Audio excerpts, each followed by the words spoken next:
Olá, sejam bem-vindos ao programa E Agora Entrevista, onde discutimos as inovações que impactam a educação no Brasil. Hoje temos a honra de receber Guilherme Lichamp, professor de educação da Universidade de Stanford, doutor em Economia Política e Governo na Universidade de Harvard e cofundador da MOVA e um dos principais pesquisadores em desenvolvimento econômico e políticas públicas. Bem-vindo, Guilherme. Obrigado, Isabela. Prazer estar aqui com vocês. Guilherme, como você avalia o potencial da inteligência artificial em transformar a tomada de decisões na educação, especialmente em políticas públicas educacionais?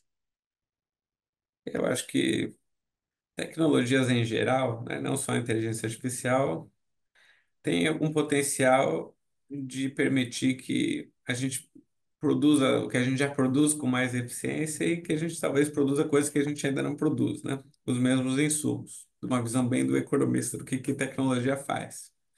Mas dessa mesma perspectiva, a tecnologia não faz coisas sozinha, né? E muitas vezes ela acaba tendo efeitos não desejados, né? Eu estou dizendo isso porque, mesmo esquecendo essa nova onda de inteligência artificial, né, que tem a ver com a IA generativa, tecnologias educacionais já vieram há várias décadas com a promessa de que elas iam finalmente reduzir desigualdades, né? Que é o papel que a gente esperaria que as escolas teriam, que nos Estados Unidos a gente chama, a escola pública tem essa ideia de que é o grande equalizador, onde as crianças de todas as classes sociais e origens e perfis se juntariam para ter acesso à mesma base de conhecimento e poder é, eliminar diferenças né, que tem em casa, que um tem mais livro, o outro tem mais tecnologia. Na escola era para todo mundo ter acesso às mesmas coisas e aí acabar com essa diferença, cobrir esses buracos. A escola não entrega isso, a gente sabe. Muitas vezes as escolas aprofundam essas desigualdades. Mas a ideia é que a tecnologia, quando chegou há umas 2 décadas, né, ainda quando a gente estava falando de tablet, de plataformas digitais, sem nada generativo ainda, que a gente ia conseguir finalmente entregar esse papel da escola. E o que a gente viu foi muitas vezes o contrário, né? A Gates Foundation tem um ótimo documentário que chama The Digital Divide. Dá para assistir gratuitamente no YouTube, por exemplo.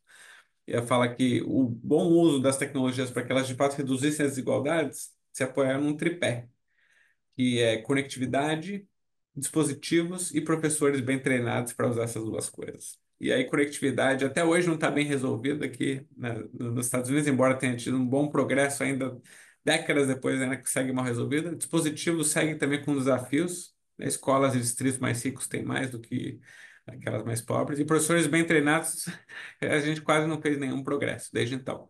Com a nova onda agora de inteligência artificial, os três desafios seguem sendo verdade em maior ou menor escala para todo mundo, mas no Brasil em particular. Conectividade no Brasil é um desafio gigantesco, sem o qual não dá nem para a gente começar a imaginar como é que a inteligência artificial vai transformar a educação, vai transformar políticas públicas educacionais. Dispositivos também, em certa medida, né? A gente está longe de ter um dispositivo por aluno, muito menos conectado, e professores treinados, então, é o desafio do momento que está multiplicado agora com a velocidade com que as coisas estão evoluindo. Então, assim, em termos de potencial, depende se a gente está falando no vazio ou na realidade. No vazio, tem potencial. Tem potencial da gente trazer esse papel equalizador da escola pública com a ajuda da tecnologia. Na prática, de novo, o risco é que, na verdade, esses abismos, essas desigualdades se aprofundem e não diminuam, como costuma ser, como a gente viu já acontecer nas últimas décadas. Incrível isso, porque exatamente o que você está falando é o que eu tenho observado. No primeiro semestre, eu visitei 6 países na Ásia e, por exemplo, o Japão. O Japão desenvolveu uma infraestrutura de altíssima velocidade, deu um tablet para cada um, mas não tem nenhum treinamento para os professores. Aí você vê os Estados Unidos, uma outra referência, você trazendo esse panorama. Então, nós temos realmente esse desafio em todos os países do mundo, em maior ou menor medida. E você fundou a MGov Brasil, que utilizava dados coletados via celular para apoiar gestores públicos. E como é que você acha que a inteligência artificial pode enriquecer esses dados e melhorar a tomada de decisões nas políticas educacionais? É interessante citar a MGov que eu criei lá em 2012, né, MGov era de Mobile Government, né? Então era essa ideia que o governo finalmente ia poder usar tecnologias mobile para ouvir o cidadão, principalmente o cidadão o mais vulnerável, né? Que é aquele ou aquela para quem as políticas públicas são desenhadas, né? E né, política pública não é desenhado para quem tem dinheiro suficiente para pagar imposto de renda, né? Que até recentemente no Brasil era 11% da população. Esses 11% subsidiam, financiam as políticas públicas para os 89% que não tinham dinheiro nem para isso, né? Só que esse cidadão que é o objeto público-alvo da política raramente é, tinha os meios ali para se fazer ouvido, para ser consultado sobre o dia a dia. A gente falava assim na época que democracia em muitos lugares, inclusive no Brasil, ainda estava. Embora a gente estivesse na era do terabyte, a democracia ainda estava na era do bit, né? A gente só podia falar sim ou não a cada 4 anos, né? Enquanto, no final das contas, hoje em dia na internet, desde lá atrás, mas cada vez mais, a gente decide o que a gente quer consumir, o que a gente quer acessar o tempo todo, né? Então, o objetivo lá atrás era esse, conseguir, através da tecnologia, ajudar o governo a fazer esse processo de escuta mais frequente, mais eficiente, mais capilarizado. A grande questão lá atrás, e que, ao meu ver, continua sendo verdade, era que a tecnologia certa é a tecnologia que chega para todo mundo. Lá atrás, em 2012, com a MGov, embora mobile desse ideia de digital e tal, era tudo analógico, né? Então, era mensagem de texto, SMS, e chamadas automáticas de voz, né? Que a gente chama de URA no Brasil, essas unidades de resposta automática. A gente usava isso porque era o que chegava em todo mundo. Todo mundo tinha celular, mesmo no sertão do Ceará, do Rio Grande do Norte, onde a gente trabalhava em 2012. Só que não era um iPhone, nem mesmo um Android, né? Era o Nokia do jogo da cobrinha. Então, eram essas tecnologias que a gente adaptou para que o governo pudesse usar. E acho que a gente mostrou que, mesmo antes da pandemia, quando isso ficou mais popularizado, era uma ferramenta poderosa para fazer esse processo de escuta, né? E não só de escuta, mas de engajamento também. A gente usou isso para escutar é, beneficiários de programas sociais, como aqueles de distribuição de leite, para ajudar a entender qual era o impacto desses programas, quais eram os pontos cegos, onde é que a vulnerabilidade permanecia, onde que a qualidade do programa não era aquela desejada, né? Então, para ajudar com os esforços de monitoramento e avaliação das políticas, a gente depois usou para também apoiar esse público. Então, era o governo enviando informação climática para agricultores de sequeiro que estavam vulneráveis a choque de seca, né? Então, a mensagem tentava informar o agricultor sobre qual era a previsão de clima, sugerir compra de seguro climático ou fertilizante, se a lavoura ia ser, né, se a colheita esperada ia ser boa. E depois até na educação para engajar pais, né, na vida escolar dos seus filhos com ótimos resultados. Então, mesmo antes da pandemia, isso já era poderoso. Na pandemia, com o ensino remoto, isso foi ainda mais. A gente apoiou 2 milhões de alunos em 11 estados diferentes no Brasil, engajando eles e elas e as suas famílias, né, no dia a dia escolar, num período muito complexo, muito desafiador, né, sem aulas presenciais, sem boas condições de estudar remotamente em casa, também com um currículo socioemocional para garantir que a educação pudesse acontecer mesmo na ausência ali dessas interações presenciais que são tão importantes.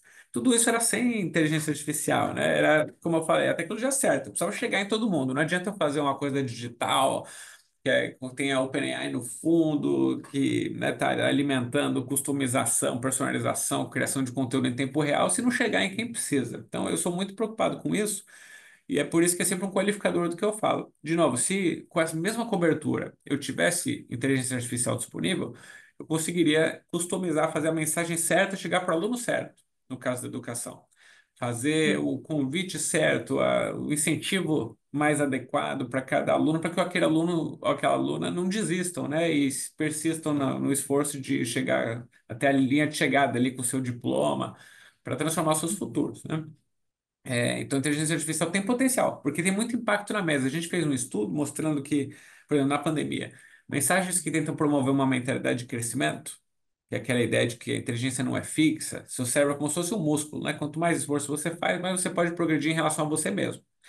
Então, crenças que discordo disso que eu falei, são crenças autolimitantes que fazem com que a criança muitas vezes acha que não vale a pena estudar.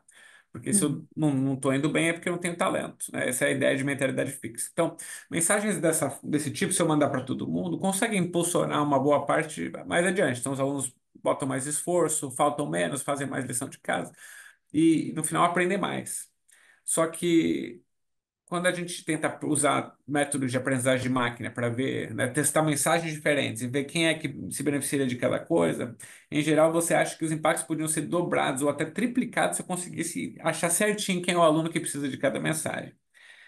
Mas, não, para conseguir fazer isso bem, esses modelos de AI, né, de machine learning e tal, eles são muito data hungry, como a gente fala. Você precisa assim, de centenas de milhares de observações. Então, não é só sobre muitos alunos, eu preciso de metadados muito, muito ricos, que tipicamente estão disponíveis nos ambientes online, mas não existem nos ambientes offline. Só com SMS, eu não consigo dados suficientes para saber, será que esse aluno, esse perfil aqui está mudando de comportamento, mas esse não, quando eu mando essa mensagem? Será que esse perfil está respondendo mais a esse tipo de comunicação do que outro? Para isso, em geral, eu preciso de todos os dados possíveis de todas as interações desses alunos, e etc. Então, a capacidade da inteligência artificial realmente impulsionar políticas educacionais como essas que eu descrevi dependem de uma disponibilidade de dados, ou do esforço de digitalizar dados que hoje não estão nesse formato, ou realmente de reimaginar, né, como é que a gente vai treinar e aplicar esses modelos, né? Uma coisa interessante na educação, Isabela, para a gente pensar. Meus colegas aqui falam, aqui no Vale, né? 95% dos dados na educação não estão disponíveis quando a gente fala de Big Data. Por quê? Por que são esses dados? São as interações entre os colegas, com o professor, tudo que a gente fala na sala de aula, que a gente troca. Isso é dado, no final das contas, mas esses dados não estão disponíveis para treinar os modelos. E sem eles, acho que a gente está perdendo uma boa parte da riqueza que permitiria a gente customizar. Então, assim, oportunidades e desafios, né? Nossa, Guilherme, primeiro que eu estou achando lindo o que você está falando em relação àquilo que efetivamente a gente pode fazer com o uso da tecnologia, no sentido de ajudar no crescimento humano e social, né, dos nossos alunos. Então, eu achei isso muito lindo. E aí eu me lembrei também de outra experiência que foi na Índia, porque veja bem, a Índia tem 5 vezes mais professores, mais alunos, mais escolas, mais habitantes do que o Brasil, digamos assim, mas a Índia colocou todos os alunos numa única plataforma. Entendeu? Assim, 200 canais de televisão, 400 canais de rádio, ou seja, realmente um dos nossos desafios numa aplicação da inteligência artificial, nesse momento, é levantar e construir esses dados. Você falou sobre esse projeto, o MGov Brasil, mas eu gostaria que você contasse para a gente também um pouquinho do que você está fazendo agora. Ótimo. Então, a MGov era muito focada em governo, como a gente falou, e na parte da educação no ensino básico.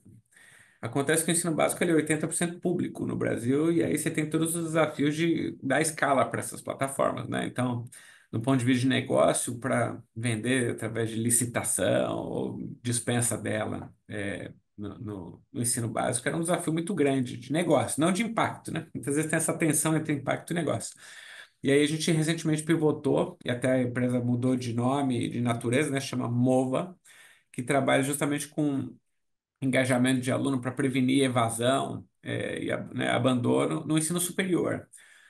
No ensino superior, a gente tem 90% do mercado é privado, então não tem esse desafio de vendas, o desafio de negócio é bem menos relevante. As perdas são muito maiores, então mais de 50% dos alunos que começam uma universidade no Brasil abandonam, sobretudo nos primeiros 6 meses. Então as perdas são enormes, o que prejudica essas instituições, porque elas estão perdendo o valor do cliente que eles já pagaram para gastaram para conquistar, mas para o aluno é a chance que eles tinham ali de mudar seu futuro e da sua família, porque mais de 80% de quem começa a universidade no Brasil hoje é o primeiro da sua família nuclear a chegar no ensino superior, né?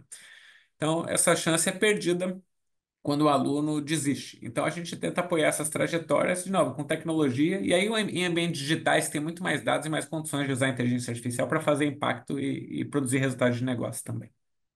Ah, que maravilha! Nós vamos colocar todos esses links que estão sendo citados aqui. A nossa conversa está maravilhosa, mas infelizmente o programa E Agora Entrevista vai fazer um breve intervalo e nós já voltamos.